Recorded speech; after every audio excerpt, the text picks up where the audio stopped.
Gravando, só confirmar. Já está gravando, tá? Depois, da mesma forma, eu disponibilizo a gravação lá no Moodle para vocês verem a hora que vocês quiserem. Mando o link também por e-mail para vocês assistirem também a hora que quiser, quando quiser, tá? Então, esse aqui foi um esquema que foi feito pelo Pedro no semestre passado. Vocês não conhecem, eu acho que... Vocês acham que vocês nem se conhecem entre vocês muito, né, gente? Isso é uma pena. Porque quando vocês começaram o semestre, tiveram 2 semanas de aula, acabou tudo, né? 1 semana e pouco. Isso é mais fazer o que? Paciência. Mas as melhores fases da gente é a faculdade. E essa pandemia deu um horror no primeiro ano, mas chega agora, né? Chega. E o Pedro fez isso aqui para nós, tá? Ele fez para a disciplina, dei uma nota para ele, assim como muitos outros colegas fizeram também. Mas eu achei esse aqui o mais bonitinho. Então, aqui está falando sobre os plexos intramurais, né? Em resumo, e é um resumo que a gente falou ontem, tá? Então, aqui está o sistema nervoso entérico, né? E ele diz que é considerado como um segundo cérebro, né? Embaixo fala que é uma das 3 divisões do sistema nervoso autônomo: simpático, parasimpático e o entérico, né? Aqui embaixo no vermelhinho, tá? Então, o sistema nervoso entérico. Ah, ele foi monitor de anato. Sabe que quando nós... não adianta... Não vou falar agora. Está gravando, então não vou falar.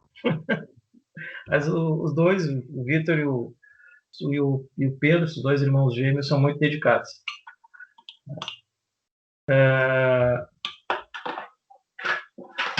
Às vezes, normalmente, o pessoal que está vindo agora, essas levas de turma de vocês, de uns 3 anos para cá, são turmas muito boas, são alunos bem dedicados. Teve uma leva de aluno aí nos anos 2000, sei lá, 7, não mais, 2010 a 14, 15, que foi cruel, tá? Mas tem uma turma boa aí, né? A turma de vocês eu acho que é uma turma boa também, pelo menos pouco que a gente teve mais contato, assim, mas a gente percebe pela vontade de fazer as coisas, pelas perguntas, pela participação, né? Mas enfim, vamos lá. Tá? Então, o sistema nervoso entérico, né? E aí é considerado como um cérebro, tem muitos neurônios, né? Por isso que ele é considerado um pequeno cérebro, um segundo cérebro. Ele tem muitas fibras nervosas, tem quase mais, a mesma quantidade, um pouco mais que no nossa medula espinhal. Aí é uma das divisões do sistema nervoso autônomo, né? Simpático, parasimpático e entérico. Normalmente, o entérico o pessoal não usa falar, quem fala mais é na fisiologia da veterinária, na fisiologia da medicina, outros cursos às vezes nem sabem que existe, né? Tá? O pessoal não dá muita importância. Ele pode sofrer influências, em marrom aqui, né? Ele pode sofrer influência ou ser influenciado por mecanismos extrínsecos, ou seja, de fora dele, né? Que é o simpático, o parasimpático e o próprio sistema endócrino. Quer dizer, alguns hormônios secretados podem influenciar, sim, tá? Agora, a função: percebe a tensão e o ambiente químico do intestino. É bem isso mesmo. Vai saber o que tem ali dentro. E aí, como diz aqui, ó, atuam, né, sobre estímulos locais. Né? Então, naquele local, ou seja, como comida na boca, naquele local vai perceber, né, vai ter um estímulo tátil, mecânico, né, a tensão do conteúdo sobre a mucosa, né, sobre as paredes, e o ambiente químico, se aquilo ali tem algum nutriente ou não. Então a função dele, perceber isso aí, regular o tônus dos vasos sanguíneos, tá? Regular a secreção, o transporte e o transporte de fluidos, tá? Aqui poderia dizer, ainda pode adicionar, agora lendo aqui, então, regular a tonicidade dos músculos, né? Das paredes musculares também, o tônus dos músculos. Os vasos sanguíneos, não falei para vocês ontem, né? Que eu vou deixar para falar mais à frente, mas já estão uma coisinha que fala. A função do laxante seria aumentar. Desculpa, vou baixar aqui que eu não enxerguei. Cadê? Depende muito, né? Na maioria das vezes, depende do laxante, né? Esses medicamentos que tem para limpar, para jogar fora, ele diminui a absorção de água, tá? Porque o nosso trato intestinal, nós estamos trato gastrointestinal, está secretando água direto. Sempre, toda a água secretada acaba sendo absorvida. Tá? Então, depende, alguns atuam de uma maneira, outros de outra, mas a maioria diminui a secreção de água. Outros atuam aumentando a motilidade de movimentos de propulsão.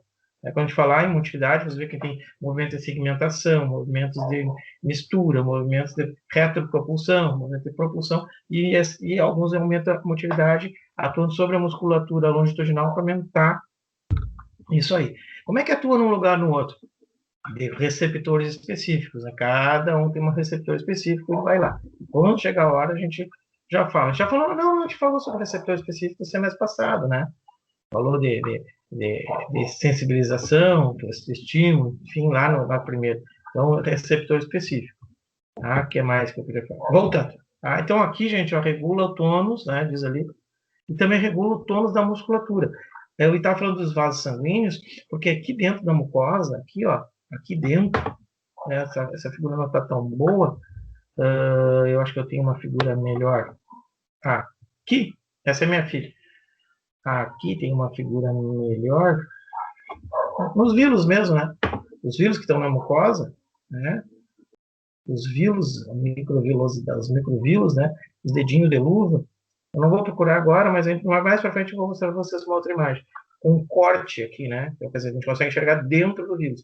Dentro de cada vírus tem vasos sanguíneos, né? Tem os vasos capilares e um vaso linfático. E por aqui que vai ser absorvido. Então, a mucosa, que for absorvida dentro, passa por aqui e vai ganhar a rede capilar, né? Vai voltar para o nosso organismo, ser absorvido e vai ao fígado. Né? Lembra que o sistema porco-hepático, não sei se você já viu a anatomia, mas logo a grande rede vascular que nós temos no nosso trato intestinal, toda ela acaba desembocando na veia porco-hepática. Tudo cai no fígado primeiro, com exceção dos lipídios que a gente vai ver depois. Tudo cai no fígado primeiro, né? E tudo caído no fígado. O fígado é uma máquina de síntese, de quebra, de síntese e de detoxificação. Então, vai pegar ali a glicose, o aminoácido, vai gerar proteínas, vai gerar açúcares, né? Neoglicogênese, gliconeogênese, enfim. Tá? Você vê em bioquímica, e eu não sei se você já viu em anatomia isso. Aqui. Tá? Então, aqui eu poderia ter acrescentado, vou acrescentar depois, ou você já acrescentem para vocês, também o regula o tônus, né, dos músculos, da musculatura, e também dos vasos sanguíneos. Por que os vasos sanguíneos? Vasoconstrição ou vasodilatação? Para quê? Para a hora absorver mais ou menos, certo? Dependendo da nossa intenção. É composto por neurônios sensitivos, interneurônios e neurônios motores. Então, os sensitivos percebem, os motores mandam a ordem de execução, e interneurônios, aqueles que comunicam o plexo submucoso com o plexo mioentérico, né? Faz a comunicação. Tá? Inerva trato gastrointestinal todo, órgãos anexos como pâncreas e vesícula biliar. Tá? Quem são os plexos intramurais? Quem são os plexos? O plexo mioentérico e o plexo submucoso. O mioentérico, né, é o local entre as camadas musculares, sendo a camada muscular longitudinal e a camada muscular circular. Então, entre essas camadas tem o plexo de músculo mioentérico. Logo abaixo da muscular circular, nós temos a submucosa, e na submucosa a gente tem o plexo submucoso, que está aqui embaixo. O local do plexo submucoso, né, o tecido conjuntivo da submucosa, tá? E do plexo mioentérico entre as camadas musculares. O plexo mioentérico, então, inerva músculo circular, tá? Inerva outros gânglios do mioentéricos, né? Quer dizer, cheio de gânglios, né? A cadeia ganglionar, né? Também gânglios da submucosa, tá? E epitélio intestinal, tá? Epitélio intestinal, os neurônios sensitivos.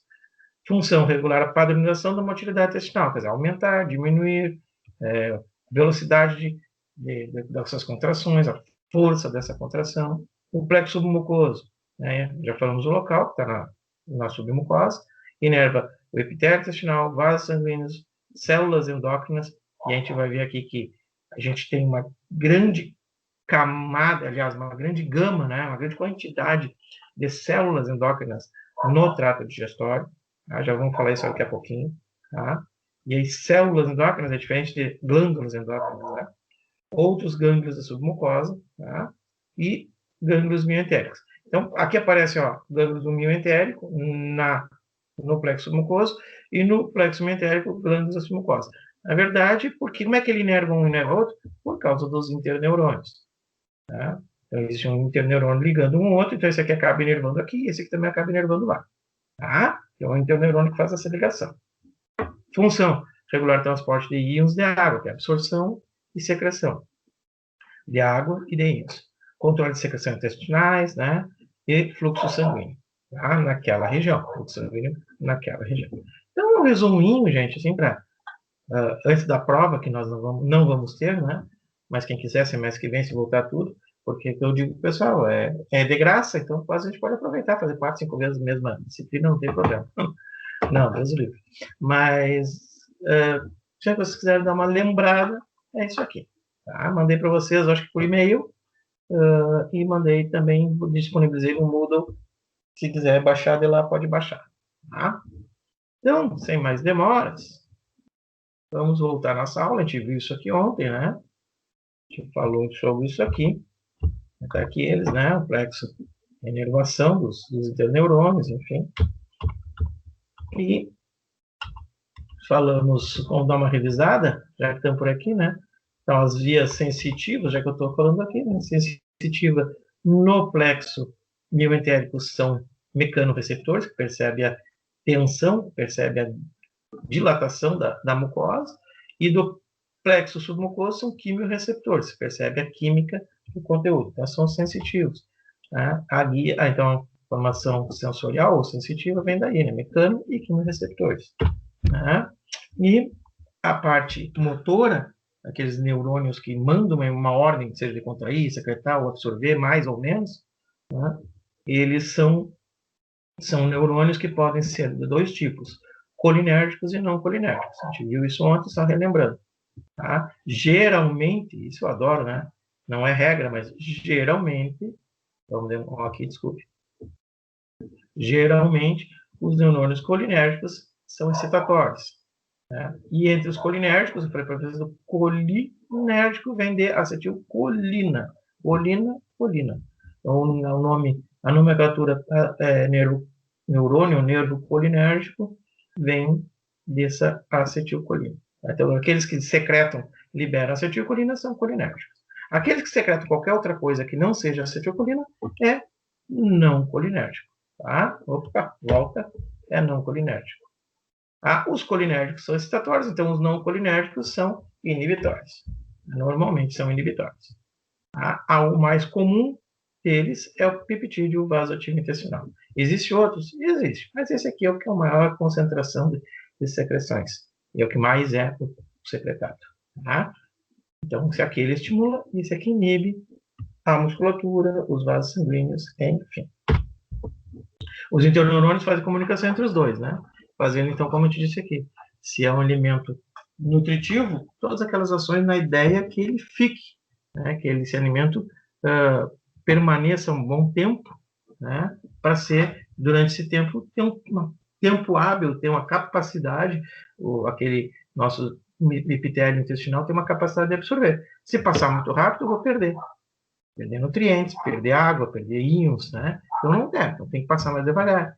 Então, se o conteúdo é nutritivo, deverá aumentar maior secreção de enzimas, maior absorção, menor velocidade de condução, quer dizer, tem que ficar paradinho aqui, né? E mais movimento de mistura, tá?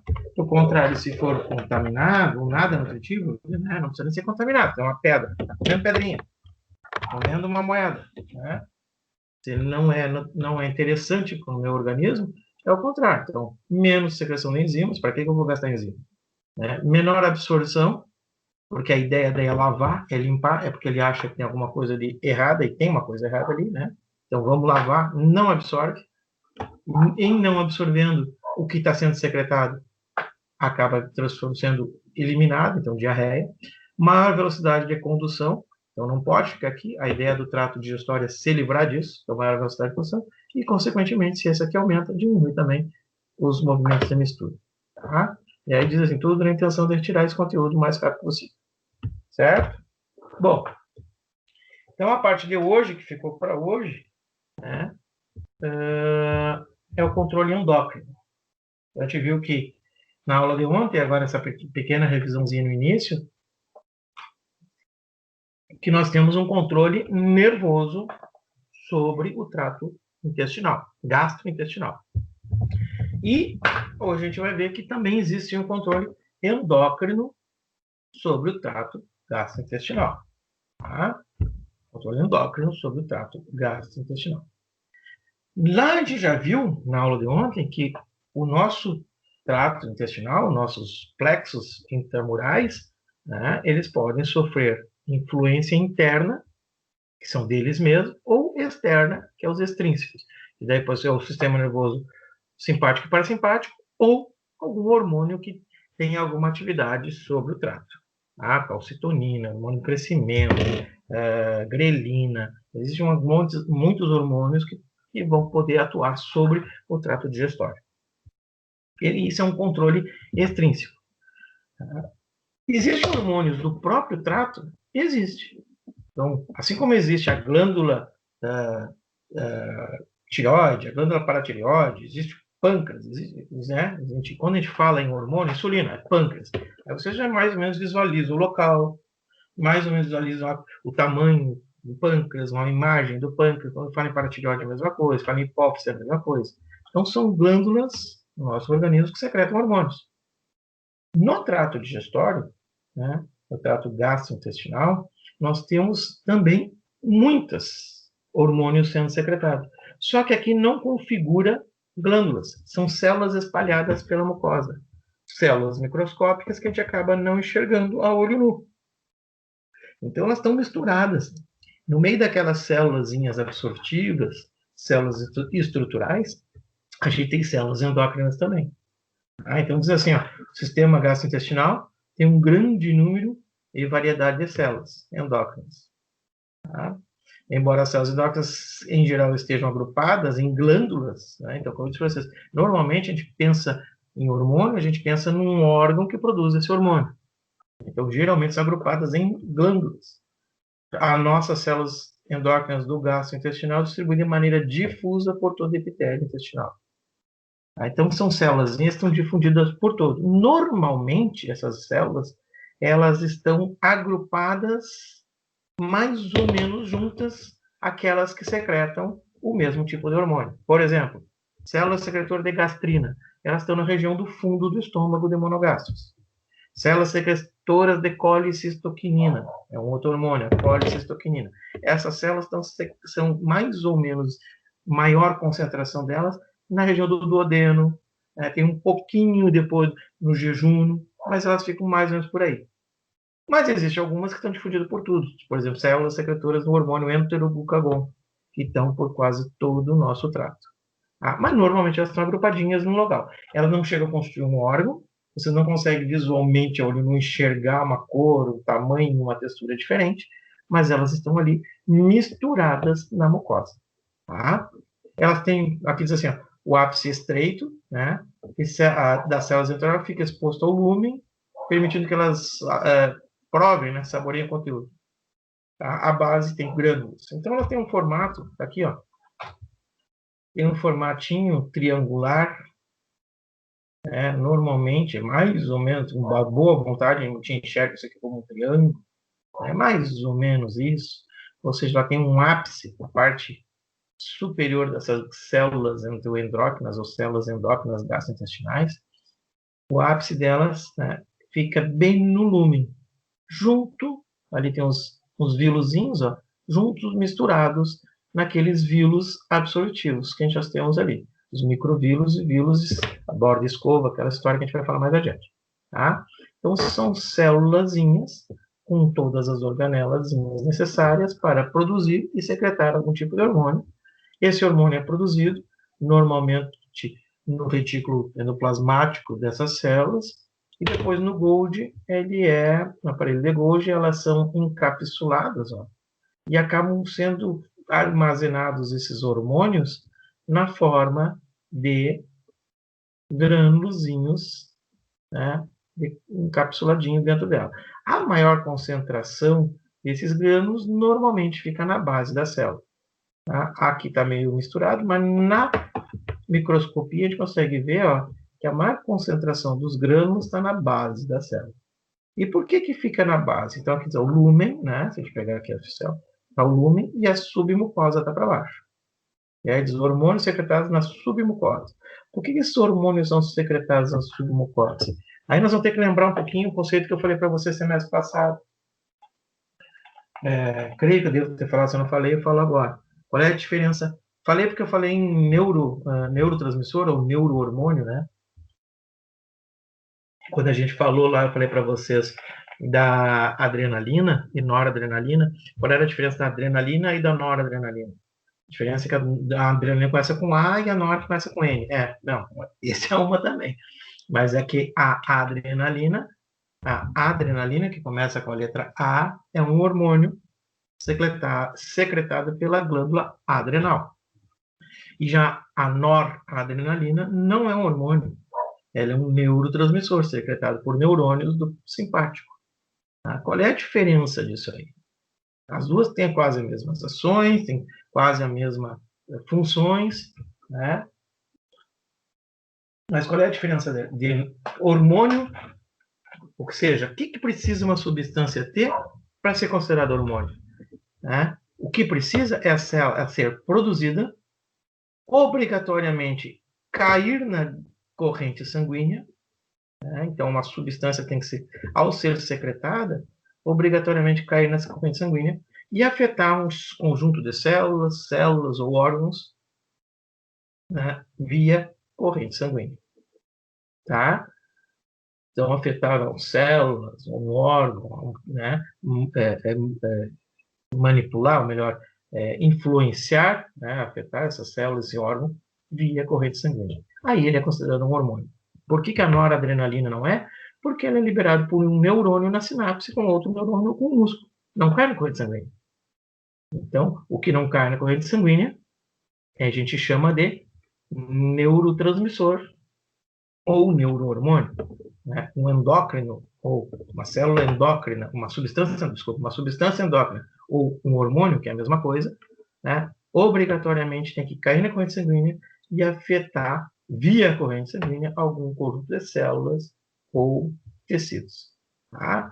Então, se isso aqui é uma célula enteroendócrina ou uma célula endócrina gastrointestinal, ela tem que ser secretada na submucosa, logo abaixo, né, do lúmen, ali, bem abaixo da mucosa, secretado porque na submucosa estão os vasos sanguíneos.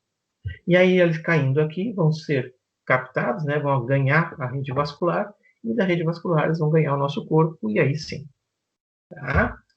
Aqui, ó, uma célula endócrina, né, seja ela qual for, e não é só as células endócrinas do trato gastrointestinal, né? Uma célula lá como eu estava dizendo agora, né? A adrenalina, está na adrenal, o hormônio do crescimento, sei lá, a calcitonina, paratormônio, que são da paratireoide, são secretados por células, um conjunto que formou uma glândula, ali no caso tem uma glândula, mas essa célula secreta e cai na corrente sanguínea, por isso que é considerado um hormônio. Então, essa célula endócrina produz e secreta a sua substância, né? E ele cai na corrente sanguínea. Bom, cai na corrente sanguínea, então agora é considerado um hormônio. Então, essa substância é um hormônio e vai afetar, então, uma célula, né? Ou um conjunto de células, essa pode ser uma célula, se essa célula não tem um receptor específico, ela não vai responder, é um exemplozinho aqui, mas ela vai afetar células ou órgãos ou tecidos, né, a uma certa distância do organismo via corrente sanguínea. Essa aqui tinha um receptor específico, então está afetando. Ela vai ter uma resposta. Tá? A mesma coisa, né? Só que demonstrando o tipo de comunicação. Eu creio que esse slide aqui é um slide que eu copiei lá dos slides da Físio A, dizendo que o tipo de comunicação entre células tem a comunicação parácrina, né? Que é aquelas que a célula secreta seus produtos, né? E vai afetar tecidos alvo ao redor, próximo, né? Então, no caso de neurotransmissores, por exemplo. E as células, é o tipo de comunicação aqui do lado, endócrina, que é aquele que, então, o produto secretado por um tecido ou uma célula cai na corrente sanguínea e aí afeta o tecido-alvo ou célula-alvo. Isso é um hormônio. Isso não é um hormônio, tá? Aqui não é hormônio. Aqui a gente considera hormônio. Então, essas células que a gente está falando, a gente vai falar aqui, né, que faz a regulação do trato gastrointestinal também, elas são células que produzem hormônio. Esses hormônios, esses produtos ficam armazenados em vesículas, né, na base, e acabam, quando foram estimuladas, quando sentirem a vontade, né, quando elas forem cumprir a sua função por algum estímulo, elas vão secretar, então, essas células, esses hormônios, e esse hormônio vai provocar uma ação. Tá? Secreta esse produto, ele cai na corrente sanguínea, e esse produto na corrente sanguínea vai afetar tecidos à frente e provocar uma ação. Tá? Então, diz assim, localizado de acordo com as características de sua secreção. Por exemplo, célula posição de gastrina, que eu falei agora, né? Então, lá na região proximal do intestino delgado. Né? Não, tá errado isso aqui. Como é que eu deixei isso? Tá errado.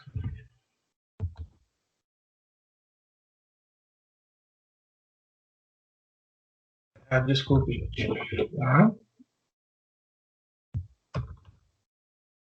Boca aberta aí. Depois eu já mando para vocês correto. As células de gastrina estão na região do fundo do estômago. Elas vão regular a secreção de ácido clorídrico. Tá? Outras células, por exemplo, né? Não, depois as células endocrinais podem ser de três tipos: parácrinas, autócrinas e endócrinas. Elas podem ser desses três tipos, mas normalmente elas são desses três tipos. Normalmente. O que é o parácrina? É aquela que produz hormônios, secreta e afeta a célulazinha do lado. Afeta as células do lado, sim, mas como ela é um hormônio, cai na corrente sanguínea e a célula do lado tem receptor. Se tiver receptor, ela afetou, então ela é chamada de parácrina. Tá? A autócrina é quando ela atua nela mesma. Então, ela vai falar bastante de feedback positivo, né? Então, essas células que acabam, os seus produtos acabam no final afetando ela mesma, quando nós falamos em feedback positivo, né? Elas são chamadas de autocinas, olha o analfabeto aqui. Autócrinas, não autócinas.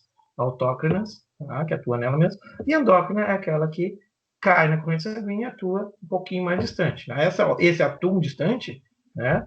Não pensa que é 1 metro, né? 3, 4 centímetros, 10 centímetros, 1 metro, 5 metros, 10 metros de distância. Não vai chegar tanto, né? Porque nós temos aí, em média, 1,70 m, 2 metros no máximo. Mas, dentro do trato digestório ou em qualquer outra região do organismo, elas vão atuar nessa distância de 5, 10, 20, 30 centímetros, 50 centímetros. Já é distante, tá? E as parácrinas é aquelas que atuam ali milímetros perto da célula, certo? Então, são consideradas assim. Isso aqui, gente, encher linguiça. Isso aqui é muito bonito na teoria. Eu não sei nem que eu vou falar isso aqui. Eu acho que isso aqui é bobagem, não serve para nada para nós. Tá? Isso é uma coisa que eu falo hoje, mas se vocês esquecerem, não vai fazer diferença nenhuma na vida de vocês. Mas, se um dia vocês pegarem um artigo para ler, sabe o que é esse termo. Tá? Porque não vai ser útil em nada na nossa vida. Aí diz assim, ó, da mesma forma que ocorre no sistema nervoso entérico, o sistema endócrino também pode ser influência de alguns hormônios. Lembra que eu falei lá que o nervoso sofre de alguns hormônios. A colecitoquinina, né, possui diversas ações, que é um hormônio, retardar o esvaziamento gástrico, a secretina inibe a motilidade fracamente. Então, nós vamos ver cada um desses hormônios aqui. Aí eles podem também ser influenciados por outros hormônios externos, né, como o paratormônio, por exemplo, tá? A grelina, que eu não paro de falar, que é o hormônio da fome, tá? Ele pode atuar nessas aqui. Hormônios endócrinos exercem efeito trófico sobre as glândulas, e esse aqui é então o mecanismo pelo qual existem adaptações. O que é efeito trófico? Isso aqui que eu acho que é importante, é uma das coisas mais importantes, né, dessa parte de endócrino, né, de hoje. Esse efeito trófico, gente, é um efeito de estimular o crescimento do tecido, o crescimento do órgão. Por exemplo, isso é uma ação, isso é um reflexo primitivo, né, gente? Por exemplo, assim, um animal, e é o que eu digo que é o princípio, né, da obesidade mórbida, no caso. Tá? É o princípio da obesidade. Né? Então, o efeito trófico é para isso. Se tu botar um animal a campo, né, uma certa restrição, e depois pegar esse animal e confinar ele, e botar ele com comida à reveria, né? Pode deixar comer o que quer, a quantidade que quer, pelo tempo que quiser, né? O pessoal tem o flushing, tem alguns termos para isso, né? Mas esse animal vai fazer o quê? Vai começar a comer, tá? Vai comer, vai comer, vai comer. Aquele hormônio que a gente falou agora há pouco, a gastrina, aqui, ó, essas célulazinhas aqui, as produtoras de gastrina, cadê a gastrina? Aqui a gastrina. Oxe, a gastrina, esse hormônio gastrina, ele é um hormônio que está no fundo, na região do fundo do estômago de monogástricos. Tá? Então a gente mesmo, vamos falar em animal, vamos falar a gente começa a comer bastante. Come, come, come, come, come. A gastrina, além de outras funções, ela tem essa função também, como todos os outros hormônios endócrinos e gastrointestinais, de ter essa capacidade de exercer esse tropismo, né? Essa capacidade de estimular o tecido a crescer. Para que serve isso? Para de enrolar mal. Vocês comeram bastante. Dilata o estômago. Enche de comida no estômago. Tá? Aí que o pai e a mãe dizem assim, os vô mais velhos, não pode dilatar o estômago, senão vai ficar gordo. É mais ou menos isso. Dilata o estômago. Toda vez que tiver conteúdo na parede do estômago, o estímulo para secretar a gastrina é um conteúdo na parede do estômago. Então, os mecanorreceptores da mucosa gástrica percebem conteúdo, percebem dilatação na parede, ou melhor, percebem a tensão que está sendo exercida pelo conteúdo sobre a parede, sobre os mecanorreceptores. De novo, tu comeu, chegou conteúdo no estômago, dilatou a parede. Bom, essa dilatação é percebida por mecanorreceptores do plexo neuroentérico, e esses mecanorreceptores, né, provocam, através de interneurônios, né, estimulação das células G, que são as células secretoras de gastrina. Então, conteúdo no estômago é estímulo para as células secretoras de gastrina secretarem gastrina. Tá?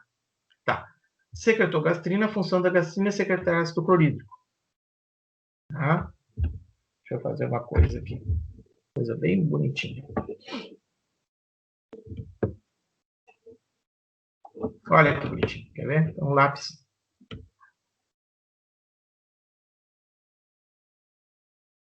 Oxi, fazer coisa isso aqui no meu estômago, tá, gente?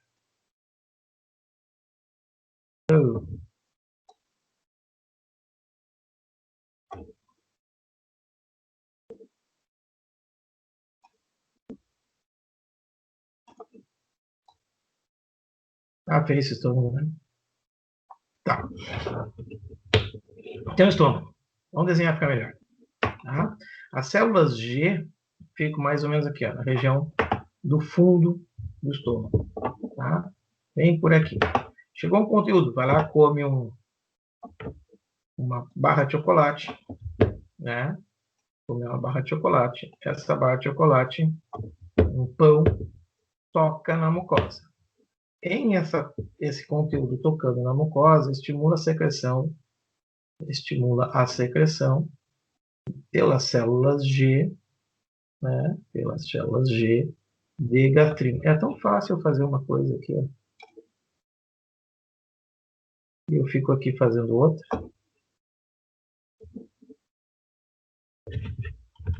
Ah, melhorou, né? Pelas células G de gastrina. As células G vão secretar tal de hormônio gastrina. A gastrina também é um hormôniozinho que tem a função de fazer o seguinte: ela secreta a gastrina, e a gastrina tem a função de entrar na corrente sanguínea, é um hormônio, entra a corrente sanguínea e vai afetar um conjunto de células aqui, certo? Na região do corpo do estômago.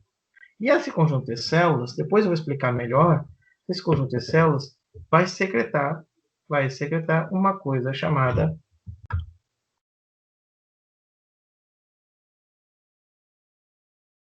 ácido clorídrico, certo? E esse ácido clorídrico, como o nome diz, ele é ácido. Então, esse conjunto de células, chamadas células parietais, secretam ácido clorídrico. Nota uma coisa, gastrina foi secretada pelas células G na corrente sanguínea. Aqui o vaso sanguíneo, tá? Saiu na corrente sanguínea e da corrente sanguínea foi lá nas células parietais. As células parietais secretam o ácido clorídrico. Tá? O ácido clorídrico é secretado no lúmen. O ácido clorídrico é secretado dentro do estômago. Então, ele não é um hormônio. A gastrina é hormônio. O ácido clorídrico não é hormônio. O ácido clorídrico é uma substância exócrina. O hormônio é uma substância endócrina. Né? Isso aqui é uma substância endócrina, ou também vulgarmente chamado de hormônio. Tá? Então, tudo secreções que caem na corrente sanguínea são endócrinos. O que não cai tem outro nome. Aqui, como é uma célulazinha que está na mucosa, secretando dentro do lúmen, a gente diz que é uma secreção exócrina, fora. Endócrina, dentro. Então, secreta fora do órgão. Tá? O que o ácido clorídrico faz? Como o nome está dizendo, o ácido clorídrico é ácido. E o ácido clorídrico, então, como ele é ácido, ele começa a corroer, começa a desmanchar lentamente o conteúdo. E aquele pão, aquela fruta, aquela comida que vocês comeram, com o tempo vai ficando aqui, o ácido clorídrico corroendo, destruiu tudo. Ora, o estímulo para a célula G secretar gastrina era ter conteúdo. Não tem mais conteúdo. A célula G continua sendo estimulada? Não, né? A célula G secreta gastrina quando tem conteúdo. Se não tem conteúdo, a célula G não tem mais estímulo. Se não tem mais estímulo, não secreta mais gastrina. Não secreta mais gastrina. Se não tem mais a gastrina, não tem estímulo para que essa gastrina ela não vai estar mais na circulação. Se ela não está mais na circulação, não está sendo secretada, essa gastrina não afeta mais esse conjunto de células. Não afetando mais o conjunto de células, não tem mais secreção de ácido clorídrico. Não tendo secreção de ácido clorídrico, não tem mais ácido no estômago. Isso é o princípio básico, bem simplesinho, que a gente fala de feedback positivo, ou, vulgarmente falando em português, autorregulação positiva. Negativa, desculpa. Feedback negativo, desculpa, falei mal. Feedback negativo. Tá? Ou seja, o que é feedback ou autorregulação? Feedback negativo é quando uma substância é secretada por por uma célula, um órgão, e provoca uma cascata de eventos, e um evento final inibe a própria secreção. Isso é feedback negativo. Ou seja, começou a secretar, não precisa vir uma ordem do cérebro, uma ordem do sistema nervoso, uma ordem de outro hormônio, ou um dedinho na campainha, na chave de luz, né? Não precisa nada de estímulo para que ela pare. Ela vai parar quando tiver que parar. Então, o que estimulou a célula G a secretar gastrina é o conteúdo, a gastrina provoca a secreção de ácido clorídrico, o ácido clorídrico destrói o conteúdo, não tem conteúdo, para de secretar. Isso é feedback negativo. Tá?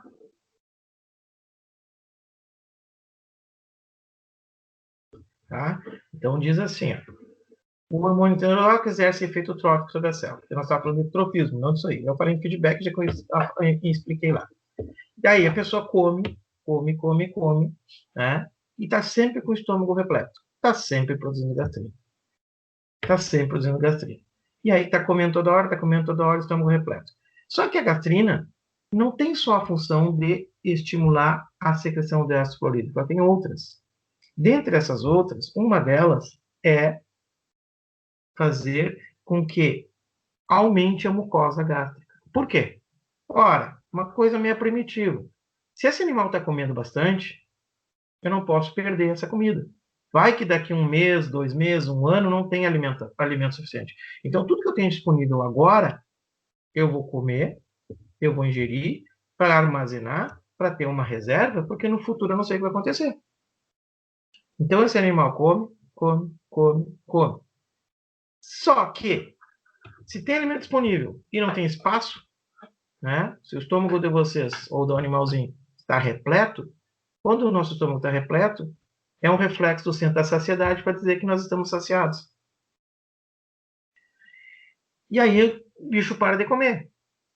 Por esse motivo, se tem uma concentração elevada de gastrina, essa própria gastrina provoca um aumento da mucosa. Então, aquele estômago que cabia, digamos, 500 gramas de alimento, com o passar do tempo vai passar para 700 gramas de alimento. E se continuar da mesma maneira, com o passar do tempo, passa para uma capacidade de 1 quilo, capacidade de 2 quilos, e assim cada vez mais. Sendo que cada vez mais o estômago fica maior, cada vez mais fica menos fácil de saciar esse animal, porque aí a saciedade antes precisa de 500 gramas para deixar o estômago repleto. Com o estômago repleto, né, o centro da saciedade percebe e para de sentir fome. Agora, se o estômago para ficar repleto precisa de 2 quilos, vai ficar mais difícil de manter esse animal saciado, de ter esse estímulo, né? Porque quando está chegando em 1,5 kg, o ascurito já comeu um pouquinho, e aí come mais, o ácido clorídrico vai corroendo o conteúdo, vai desmanchando o conteúdo, e vocês comendo, quer dizer, e aí tem gastrina, e a gastrina entende que cada vez tem que aumentar mais, porque a gastrina está sempre circulante, então ela também provoca o aumento da mucosa do estômago, para que o estômago tenha uma maior capacidade de armazenamento, porque eu não sei quando é que eu vou ter comida de novo. Então, não só a gastrina, do exemplo da gastrina, mas a colicitoquina, a secretina, a maioria dos hormônios gastrointestinais, ou dos enteroendócrinos, né? Os endócrinos, enterointestino, né? Endócrinos, enteroendócrinos, ou os endócrinos intestinais, têm esse efeito. Quando eles são muito produzidos, eles tendem a aumentar a mucosa da região onde estão sendo secretados, porque a intenção é aumentar o espaço para receber conteúdo. Porque o animal está numa região que ele está com bastante alimento e eu não sei quando é que vai ter de novo alimento. É uma coisa meio primitiva. Vou comer, porque daqui a 1 ano eu não vou ter, então eu tenho uma reserva. Tá? Chiclete. Não é bem hoje. Não é bem hoje, eu vou falar em estômago, mas eu já te explico. É que eu não queria explicar agora por causa da secreção salivar. A célula só vai secretar gastrina se houver alimento que é nutritivo? Sim. Ou se, por exemplo, for um cachorro comer um brinquedo. Não, aí entra a mesma coisa. Entra a ação dos dois plexos, né? Isso para estimular. Tem que ter conteúdo e tem que ter também uma qualidade nesse conteúdo. Então, tanto o plexo submucoso, quanto que vê a qualidade, quanto o mioentérico que percebe o conteúdo, né? Consegue perceber a tensão sobre a mucosa. Eu não vou falar ainda do chiclete, mas é isso aí mesmo, tá? Porque eu não falei de saliva ainda, não falamos de ácido clorídrico, falei agora do ácido clorídrico, né? Mas é que para falar isso aí, eu vou botar o carro no feito bom e aí vamos falar muita coisa aqui. Tá, meu povo? Eu acho que não temos mais slide, é o 26, é o último. Era até aqui. Agradeço vocês. Vocês têm aula com o professor William agora? Vou parar a gravação.